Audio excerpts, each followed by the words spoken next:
মধ্যপ্রাচ্যে চলমান উত্তেজনার মধ্যে ইরানের সঙ্গে যুদ্ধবিরতির মেয়াদ বাড়ানোর ঘোষণা দিয়েছেন মার্কিন প্রেসিডেন্ট ডোনাল্ড ট্রাম্প।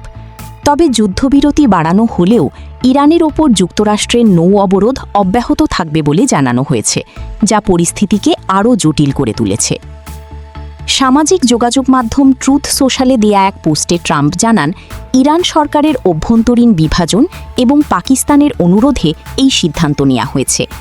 পাকিস্তানের সেনাপ্রধান আসিম মুনির এবং প্রধানমন্ত্রী শাহবাজ শরীফ যুদ্ধবিরতির মেয়াদ বাড়ানোর আহ্বান জানান বলে উল্লেখ করেন তিনি।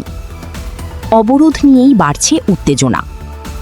যদিও যুদ্ধবিরতি বাড়ানো হয়েছে, যুক্তরাষ্ট্র স্পষ্ট করে দিয়েছে যে নৌ অবরোধ প্রত্যাহার করা হবে না। এই অবরোধকে সরাসরি যুদ্ধ ঘোষণার শামিল বলে আখ্যা দিয়েছে তেহরান। ইরানের পররাষ্ট্রমন্ত্রী আব্বাস আরাগচি অভিযোগ করেন, যুক্তরাষ্ট্রের এই পদক্ষেপ যুদ্ধবিরতির চুক্তি লঙ্ঘন করছে। ইরানের ইসলামী বিপ্লবী গার্ড বাহিনী ইসলামিক রেভলিউশনারি গার্ড কর্পস হুঁশিয়ারি দিয়ে বলেছে, নতুন করে হামলা হলে উপসাগরীয় অঞ্চলের জ্বালানি অবকাঠামো ধ্বংসের মুখে পড়বে। একই সঙ্গে তারা জানায়, যুক্তরাষ্ট্রের চাপের মুখে কোনো আলোচনায় বসবে না ইরান। আন্তর্জাতিক প্রতিক্রিয়া।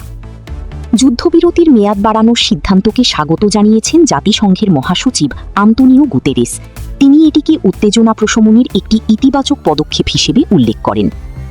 অন্যদিকে পাকিস্তান সরকারও এই সিদ্ধান্তকে সমর্থন জানিয়েছে এবং কূটনৈতিক আলোচনার মাধ্যমে সংকট সমাধানের আশাবাদ ব্যক্ত করেছে।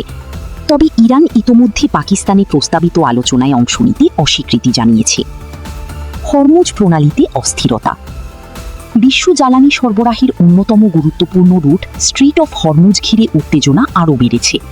যুক্তরাষ্ট্র দাবি করেছে, তাদের অবরোধের কারণে ইরানের বেশ কয়েকটি জাহাজকে ফিরে যেতে বাধ্য করা হয়েছে।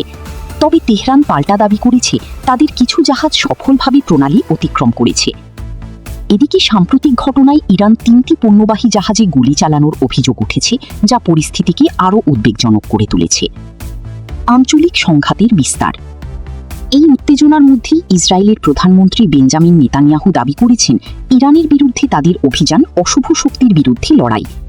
একই সময়ে গাজা, লেবানন ও পশ্চিম তীরেও সহিংসতা অব্যাহত রয়েছে, যা পুরো মধ্যপ্রাচ্যকে একটি বিস্তৃত সংঘাতের দিকে ঠেলে দিচ্ছে। অনিশ্চিত ভবিষ্যৎ। বর্তমান পরিস্থিতিতে ইরান আমেরিকা সম্পর্ক আরও অনিশ্চয়তার দিকে যাচ্ছে। যুদ্ধবিরতি বাড়ানো হলেও অবরোধ বহাল থাকায় কূটনৈতিক সমাধানের পথ জটিল হয়ে উঠেছে। বিশ্লেষকরা মনে করছেন, পারস্পরিক অবিশ্বাস ও শর্তহীন আলোচনার অভাবে এই সংকট দ্রুত সমাধান হওয়ার সম্ভাবনা কম।